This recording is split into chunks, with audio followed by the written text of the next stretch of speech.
आज जो है हिमाचल मंत्रिमंडल की बैठक माननीय मुख्यमंत्री श्री सुखविंदर सिंह सुक्खू जी की अध्यक्षता में हुई है। उनके बीमार होने के बाद ये पहली मीटिंग थी और इस मीटिंग में बहुत सारे फैसले जो है वो लिए गए हैं,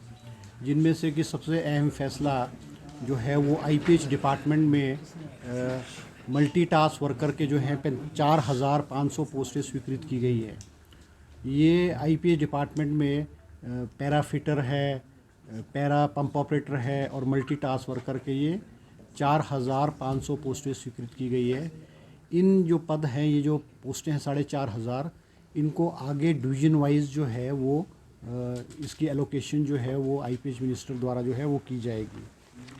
इसके अलावा एक्साइज एंड टैक्सेशन डिपार्टमेंट में 25 पोस्टें जो है एक्साइज एंड टैक्सेशन इंस्पेक्टर की जो है वो कैबिनेट ने स्वीकृत की है। और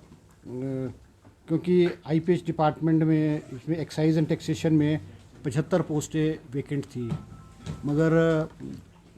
प्रपोज़ल जो है वो डिपार्टमेंट ने 50 पोस्टों का मांगा था, मगर कैबिनेट ने 25 पोस्टें एक्साइज एंड टैक्सेशन इंस्पेक्टर की स्वीकृत की गई है। 10 पोस्टें जो है वो हॉर्टिकल्चर डिपार्टमेंट में horticulture extension of horticulture development officer की 10 पोस्टें जो है वो स्वीकृत की गई है। इसके अलावा जो है एक और फैसला लिया गया है, जिसमें जो राहत शिविर में, जैसा कि जो हिमाचल प्रदेश में बड़ी आपदा आई है और बहुत सारे लोग जो बेघर हुए हैं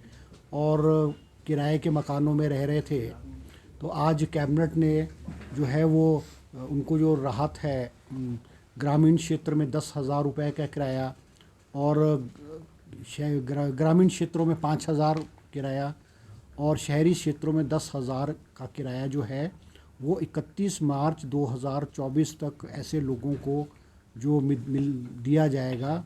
और उसके लिए जो बजट का प्रावधान 75 लाख रुपए किया गया है, जिसमें से डिप्टी कमिश्नर्स को आदेश दिए गए हैं कि वो तुरंत जो है वो जहाँ जहाँ ये जो लोग किराए पे रह रहे हैं उनको किराया दिया जाए, जिसमें से कि 17 लाख 50,000 रुपया जो है वो खर्च भी जो है वो कर दिया गया है। इसके अलावा जो है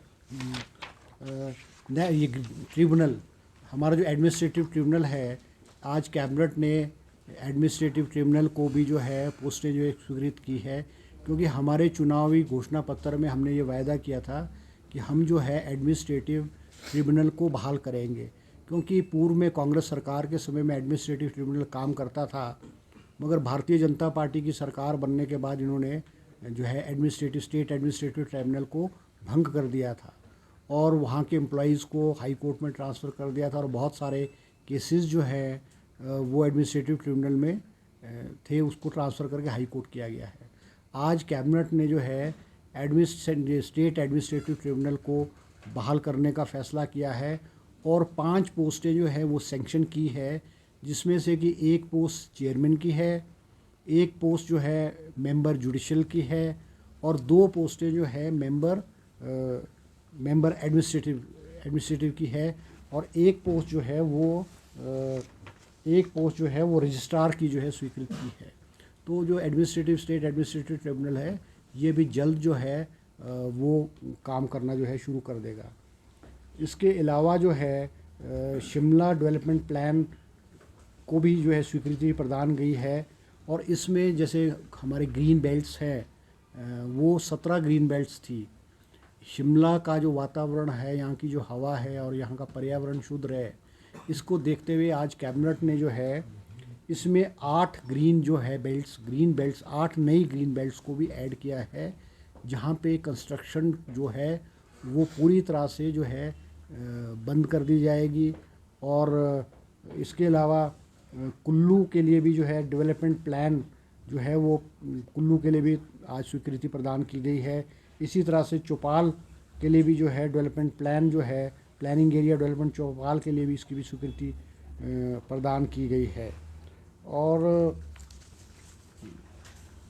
हमारे जो ये हमारे जो है स्कूल्स में जो बच्चों की जो है road map for adopting 6 age criteria for admission to grade 1 to class 1 school, जैसे अब तक बच्चों की एज जो थी वो 5 साल में भी कोई क्लास 1 में एडमिशन कर देता था। मगर नेशनल एजुकेशन पॉलिसी को देखते हुए जो गवर्नमेंट ऑफ इंडिया ने नेशनल एजुकेशन पॉलिसी की है, उन्होंने कहा था कि भी हर स्टेट में क्लास 1 के लिए बच्चे, जो क्लास 1 में जो बच्चा जाएगा उसकी एज मिनिमम 6 ईयर्स होनी चाहिए। आज सरकार ने भी जो है इसके बारे में विधिवत फैसला किया है। एक और जो फैसला लिया गया है, क्योंकि ये जो जांगी थोपन पावरी हाइडल प्रोजेक्ट था, 780 मेगावाट का प्रोजेक्ट था, जिसको कि SJVN को स्वीकृत किया था, MOU साइन था सतलुज जल विद्युत निगम द्वारा। ये MOU जो है 24/11/2018 को MOU साइन हुआ था, और मगर इसका जो है प्री इम्प्लीमेंटेशन एग्रीमेंट जो है साइन नहीं हुआ था। और इस प्रोजेक्ट को में जो है हिमाचल प्रदेश के हितों को पूर्व की भारतीय जनता पार्टी सरकार ने बेचा था। इसमें हिमाचल प्रदेश को का जो है इंटरेस्ट है वो नहीं हित में रखा गया था। तो आज कैबिनेट ने जो फैसला लिया गया कि एग्रीमेंट को जो है आज इसको निरस्त करने का फैसला, कैबिनेट ने जो है MOU को निरस्त करने का फैसला लिया गया है। इसके व्हीकल्स हैं, क्योंकि अब गवर्नमेंट ऑफ इंडिया ने ये फैसला किया है कि जो गाड़ियां हैं वो कमर्शियल व्हीकल्स हैं या सरकारी गाड़ियां हैं जिसकी एज 15 साल से ज़्यादा हो जाएगी, उसको कंडम कर दिया जाएगा और उसको स्क्रैप के रूप में उसको नष्ट कर दिया जाएगा। क्योंकि होता यह था कि 15 साल वाली गाड़ियों को फिर वो कबाड़ियों को बेच देते थे, वो उसको पार्ट्स फूट्स इधर उधर करके फिर दोबारा चला देते थे। अब जो है गवर्नमेंट ने जो है ये स्क्रैप पॉलिसी जो है बनाने का फ़ैसला लिया गया है, और इसमें हिमाचल सरकार ने ये फैसला किया है कि 25% कंसेशन जो गाड़ी स्क्रैप करेगा और वो नई गाड़ी जब लेगा तो उसको 25% रजिस्ट्रेशन जो है वो नॉन ट्रांसपोर्ट व्हीकल में मिलेगी, उसको रिबेट, उसको at the time of registration of the new vehicle जो लेगा उसको 25% फॉर नॉन कमर्शियल व्हीकल्स और 50% फॉर जो है ट्रांसपोर्ट व्हीकल जो है उनको इसमें जो है राहत प्रदान की जाएगी। इसी तरह से प्लानिंग डिपार्टमेंट में एक पोस्ट जो है वो क्लर्क की सैंक्शन की गई है, और एक पोस्ट जो है असिस्टेंट डिस्ट्रिक्ट अटॉर्नी की पोस्ट सैंक्शन की गई है। Civil court Bhoranj district Hamirpur के लिए सैंक्शन की गई है। और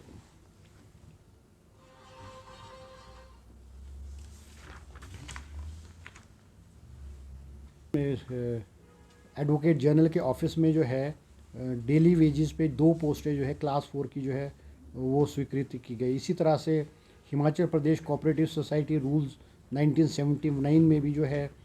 2 अमेंडमेंट्स जो है रूल्स में जो है वो 2 अमेंडमेंट्स की गई है। तो ये आज कैबिनेट में जो है फैसले लिए गए हैं। इसके सेशन मेरा भी फैसला लिया है कि हमारा, क्योंकि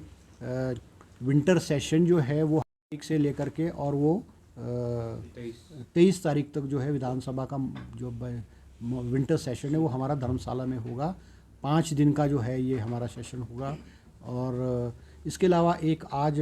बहुत महत्वपूर्ण घटना हिमाचल प्रदेश के शिमला में हुई है, जिसमें आपको मालूम है कि बहुत लंबे अरसे से जो हमारा वाइल्ड फ्लावर हॉल है, जो हिमाचल टूरिज़्म की प्रॉपर्टी हुआ करती थी, और वो sister Oberoi hotel, sister group और ओबराय होटल के साथ एग्रीमेंट हुआ था, पार्टनरशिप में हुआ था, मगर पिछले 25-30 सालों में उन्होंने हिमाचल सरकार को in terms of revenue, in terms of equity कुछ भी नहीं दिया था, और बहुत लंबे अरसे से ये केस जो है कोर्ट में लटका हुआ था। कुछ समय पहले हिमाचल सरकार ने जो है उस केस को जीता, और कल जो है वो wild flower hall, hotel wild flower hall को हाई कोर्ट के आदेश अनुसार टेक ओवर करने की जो है हाई कोर्ट ने अनुमति दी। आज सुबह हिमाचल प्रदेश के जो कर्मचारी हैं उन्होंने होटल वाइल्ड फ्लावर हॉल में जाकर के उसको होटल को अपने कब्ज़े में लिया है, और जो अकाउंट्स का काम है, मैनेजमेंट का काम है, वो हमारे हिमाचल प्रदेश के कर्मचारियों ने उसको लिया है। होटल नॉर्मल रूटीन में वो चलता रहेगा। जो भी बुकिंग्स है और जो टूरिस्ट हैं वो ठहरे हुए हैं या आना जाना या जो फर्दर बुकिंग्स है वो नॉर्मल रूप में जो है वो कंटिन्यू करती रहेगी। ये हमारे मुख्यमंत्री सुखविंदर सिंह सुक्खू जी के पर्सनल एफर्ट से, उनकी हिम्मत से हिमाचल प्रदेश के हितों की जो है रक्षा की गई है। जबकि वाइल्ड फ्लावर हॉल में एग्जैक्ट कोई राउंड अबाउट 120 करोड़ जो है वो hotel wild flower hall सेसल group ने हिमाचल सरकार को देना बनते थे। उनके जो ड्यूज़ हैं पिछले सालों को वो देने पड़ थे, और वो है 120 करोड़ के 120 करोड़ के आसपास है, मतलब रफली एग्जैक्ट फिगर नहीं मगर राउंड अबाउट इसके आसपास है। वो ये प्रॉपर्टी तो it is round about I think it is more than 500 crore. It is one of the best properties in the world जो है, it is 7 star hotel, one of the best properties in the world. और जो ये hotel अब्राय groups के लोग थे वो हिमाचल सरकार से निगोशिएशन भी करना चाह रहे थे, वो बातचीत निगोशिएशन भी करना चाह रहे थे, मगर मुख्यमंत्री जी ने जो है हिमाचल प्रदेश के हितों की रक्षा करने का फैसला लिया, और उन्होंने कहा कि हमारी जो लड़ाई है हमें पूरे पैसे दो, या फिर कोर्ट ने जो फैसला किया उसके अनुसार जो है आज हिमाचल सरकार ने अपना कदम उठाया है। सर इसमें एम्प्लॉइज अब एचपीडीडीसी के ही रहेंगे या जो वहाँ पर हैं? नहीं, देखो एम्प्लॉइज़ जो हैं वो होटल नॉर्मल रूटीन में रन करता रहेगा। हमने सिर्फ जो है उसको मैनेजमेंट को लिया है, जो बुकिंग्स है और है होटल को जो एम्प्लॉइज़ पुराने एम्प्लॉइज़ है वही रन करते रहेंगे। अभी देखो, अभी तो ऐसा है, अभी तो होटल को हमारे कुछ एम्प्लॉइज़ ने टेक ओवर किया है। आगे कौन इसको रन करेगा, क्या होगा, ये तो मुख्यमंत्री जी और कैबिनेट जो है वो आगे का फैसला लेंगे। इस मामले पर अभी हाई कोर्ट में आज पेशी भी थी और उसमें स्टे कर दिया गया है। अब मेरी जानकारी में, अभी तक तो मेरी जानकारी में नहीं है। मैंने आपको जो ये पेचीदगियां हैं ये कहीं ना कहीं बाधा इसमें हो सकती है, कब्जा उसके ऊपर सरकार को करने। नहीं, देखो ये तो कानूनी लड़ाई बहुत लंबे अरसे से चल रही है, और हमने हिमाचल सरकार ने जो ये कदम उठाया है वो कोर्ट के आदेश अनुसार उठाया है। हिमाचल सरकार ने अपने आप में ये फैसला नहीं किया है। ये कल जो है हाई कोर्ट ने आदेश दिए थे कि आप, क्योंकि वो जो ड्यूज़ की पेमेंट है जो हिमाचल सरकार को बनती थी वो उन्होंने अदायगी नहीं की, तो हाई कोर्ट ने ऑर्डर किए कल कि आप जो है होटल का पोजीशन आप ले सकते हो। उस ऑर्डर के आदेश अनुसार आज हिमाचल प्रदेश के जो एम्प्लॉइज़ हैं वो गए वहाँ, उन्होंने उसको टेक ओवर किया है, उन्होंने जो इनका जो फाइनेंशियल वो है उसको भी टेक ओवर किया है, और आगे जैसा भी फैसला होगा वो उसको according to the cabinet and according to the decision of the chief minister जो आगे वो उसको किस तरह से रन किया जाएगा, कैसे होगा, वो अब आगे की बात। इन केस वो ड्यूज अगर दे देते हैं तो क्या गवर्नमेंट द्वारा उनको नहीं, देखो ऐसा नहीं, ये तो I am no one to comment on it, ये तो चीफ मिनिस्टर और गवर्नमेंट और कैबिनेट ने फैसला करना है। मगर हम भी नहीं चाहते कि भाई ये इसमें झगड़ा हो या ऐसा हो, मगर हिमाचल प्रदेश के हितों की, जो हिमाचल प्रदेश के हितों की रक्षा है उसके साथ कोई कॉम्प्रोमाइज़ नहीं होगा, ये मुख्यमंत्री जी का साफ रुख है। ठीक है जी, ओके जी, थैंक यू।